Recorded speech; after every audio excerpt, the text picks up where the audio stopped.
क्या आप जानते हैं कि मोबाइल फोन्स की दुनिया में राज करने वाली Xiaomi मार्केट में अपनी वैल्यू खोती जा रही है या खो चुकी है। जो फोन कभी लोगों के लिए क्रश हुआ करता था आज धीरे धीरे मार्केट से गायब होता जा रहा है। चलिए जानते हैं इस ब्रांड के बारे में, लेकिन उससे पहले भाई लोग, अगर आपने हमारा पेज फॉलो नहीं किया तो फटाफट से फॉलो कर दो। आज हम बात करने जा रहे हैं एक ऐसे ब्रांड की जिसे कुछ साल पहले तक द एप्पल ऑफ चाइना के नाम से जाना जाता था। आज बात कर रहे हैं Xiaomi फोन के बारे में। ये ऐसा ब्रांड था जिसने मार्केट में आती धूम मचा दी। इस फोन की डिमांड इतनी थी कि मार्केट में आते ही सोल्ड आउट हो जाते थे। और तो और इस ब्रांड ने तो आते ही सैमसंग, माइक्रोसॉफ्ट और एप्पल जैसे ब्रांड्स की तो धज्जियां उड़ा दी थी। उस समय मार्केट में जैसे एक ही ब्रांड छाया हुआ था और वो था Xiaomi। जिसको देखो वो इस फोन का दीवाना था। पर सवाल ये उठता है कि ये फोन आज डाउनफॉल की तरफ क्यों बढ़ रहा है। चलिए समझते हैं। Xiaomi दरअसल चाइना की कंपनी है जिसे 2014 से पहले तक सिर्फ चाइना में ही पहचान मिली थी और फोन के मामले में ये वहाँ का पॉपुलर ब्रांड माना जाता था और उस समय तक इंडिया में इसकी कोई पहचान नहीं थी। Xiaomi को इंडिया में एंट्री तब मिली जब ऑनलाइन फैशन रिटेलर जबोंग के फाउंडर मनु कुमार जैन किसी कॉन्फ्रेंस के सिलसिले में चाइना गए। वहीं बीजिंग में कॉन्फ्रेंस रखी गई जहां मनु कुमार जैन Xiaomi के फाउंडर से मिले जिनका नाम था लीजू, और उनसे हुई उस मुलाकात से मनु बहुत इंप्रेस हुए और उनको ली के आइडियाज बहुत अच्छे लगे। साथ ही मनु को उनके अफोर्डेबल प्राइस के स्मार्टफोन और बिजनेस मॉडल बहुत पसंद आए। कॉन्फ्रेंस के बाद मनु के दिमाग में एक बात आ रही थी कि इस तरह के फोन इंडिया में भी होने चाहिए और बहुत सोचने के बाद उन्होंने Xiaomi के फाउंडर ली के साथ एक मीटिंग की और उनके साथ काम करने की इच्छा जताई। मनु ये चाहते थे कि वो ली के साथ मिलकर इस काम को इंडिया में भी फैलाएं। काफी महीनों से डिस्कशन के बाद ली ने मनु को ऑफर एक्सेप्ट कर लिया और फिर मनु ने जबोंग कंपनी को छोड़ दिया और इंडिया में Xiaomi ब्रांड के पहले एम्प्लॉय के रूप में सामने आए, क्योंकि मनु ये चाहते थे कि इंडिया में भी ऐसे स्मार्टफोन हो जो लोगों की पहुंच में हो और उसे हर कोई अफोर्ड कर सके। और उनका ये सपना पूरा होने की कगार पर था, क्योंकि जब मनु ने Xiaomi कंपनी ज्वाइन की तो उनका पहला टारगेट था कि वो एक ऐसी टीम बनाए जो इंडिया में सेल्स, मार्केटिंग और आफ्टर सेल्स सर्विस को मैनेज कर सके। इस तरह की टीम मैनेज करने के बाद मनु ने साल 2014 की जुलाई में Xiaomi Mi3 को इंडिया में लॉन्च किया। ये उस समय का ऐसा फोन था जो दूसरे फोन से अलग था, क्योंकि इस फोन में जो फीचर्स मौजूद थे वो दूसरे फोन्स में नहीं थे। क्योंकि इस फोन में अच्छे डिस्प्ले के साथ साथ ये पावरफुल स्नैपड्रैगन 800 प्रोसेसर और 2 GB रैम भी प्रोवाइड करा रहा था। वहीं अगर कैमरे की बात करें तो इसका कैमरा 13 मेगापिक्सल का हुआ करता था, जो उस समय के टॉप फीचर्स हुआ करते थे। यही वजह थी कि मार्केट में आने से पहले ही ये फोन सबकी पहली पसंद बन गया था और जैसे ही फोन ने मार्केट में कदम रखा 2 मिनट में ही फोन का स्टॉक खत्म हो गया। सारे के सारे फोन सोल्ड आउट हो गए। ये बात तो हम सभी बहुत अच्छे से जानते हैं कि ब्रांड तभी पॉपुलर होता है जब उसकी पब्लिसिटी हाई लेवल पर की जाती है, और ऐसा ही Xiaomi के साथ हुआ जब उसकी धुआंधार पब्लिसिटी की गई, जिसकी वजह से हर कोई इस फोन को खरीदना चाहता था। वैसे तो जब मार्केट में फोन आता है तो सभी लोग शॉप पर जाकर अपना फोन परचेज कर लिया करते हैं, पर आप जानते हैं Xiaomi एक ऐसा फोन था जिसने अपना फोन मार्केट में लॉन्च करने की जगह ऑनलाइन प्लेटफॉर्म पर लॉन्च करवाया था, क्योंकि Xiaomi ने अपने बिजनेस माइंड का इस्तेमाल करते हुए ऑनलाइन फोन को लॉन्च करना ज्यादा बेहतर समझा, क्योंकि Xiaomi ये समझ चुका था कि मार्केट में ऑनलाइन चीजों का ज्यादा चलन है बजाय ऑफलाइन के। इस बात को ध्यान में रखते हुए Xiaomi ने फ्लिपकार्ट से पार्टनरशिप कर ली, और क्योंकि उस समय फ्लिपकार्ट भी सफलता की बुलंदियों को छू रहा था और Xiaomi का ये फैसला उसके फेवर में ही हुआ, क्योंकि इस पार्टनरशिप से कंपनी को बहुत ज्यादा बेनिफिट हुआ। फ्लिपकार्ट ऑनलाइन मार्केट का एक बहुत बड़ा प्लेटफॉर्म है जहां किसी भी ब्रांड की पॉपुलैरिटी अपने आप दोगुनी हो जाती है। इसलिए ये फोन लॉन्च करके Xiaomi ने न केवल समझदारी दिखाई बल्कि फोन मार्केट में तहलका मचा दिया और बहुत जल्दी कस्टमर्स के दिल में जगह बना ली। अपनी पहली सक्सेस के बाद Xiaomi ने उसी साल 2014 में एक और फोन लॉन्च किया जिसका नाम Redmi 1S था और जिसका मार्केट प्राइस था 5,999 रुपए। इस फोन के बाद Xiaomi ने एक और फोन लॉन्च किया जो Redmi Note के नाम से मार्केट में आया। इस फोन का प्राइस भी कस्टमर्स को ध्यान में रखकर तय किया गया था और वो प्राइस था 8,999। इस स्मार्टफोन्स ने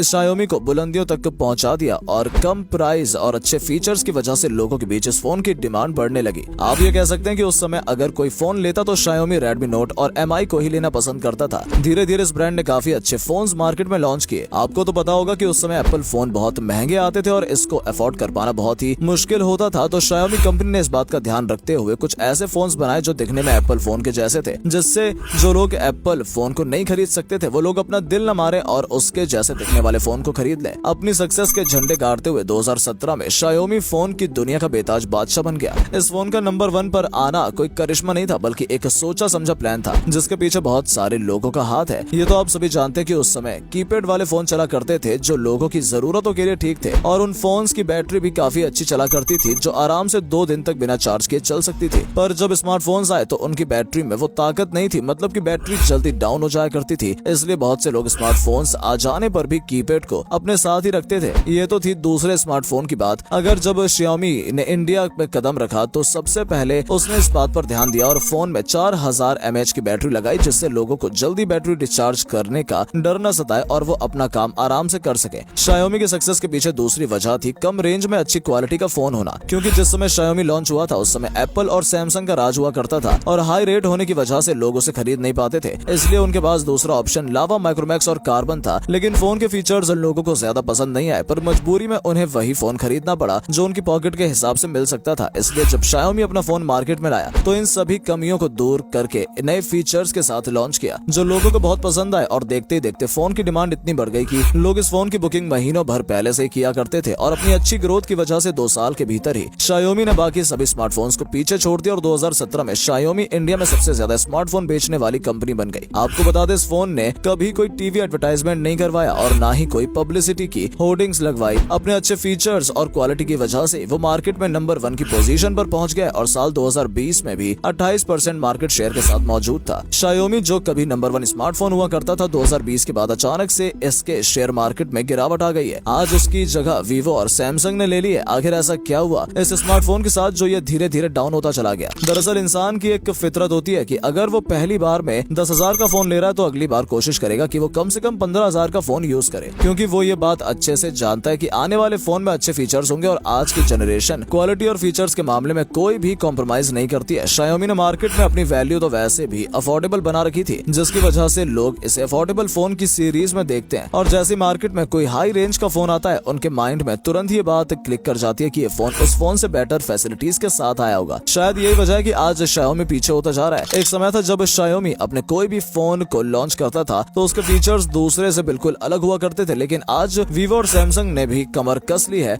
और उन्होंने उसी रेंज में i1+ फोन को लॉन्च किया जिसमें Xiaomi से ज्यादा अच्छे फीचर्स हैं जो कस्टमर को अपनी ओर अट्रैक्ट करती है। इन्हीं सभी रिजल्ट के कारण इंडियन मार्केट का ये किंग आज बहुत तेजी से अपने डाउनफॉल की तरफ बढ़ रहा है। तो दोस्तों, Xiaomi मार्केट में वापसी कर पाएगा या नहीं, इसके बारे में आपका क्या ख्याल है? कमेंट करके जरूर बताएं और ऐसी शानदार वीडियोस के लिए चैनल को सब्सक्राइब जरूर कर लें। धन्यवाद।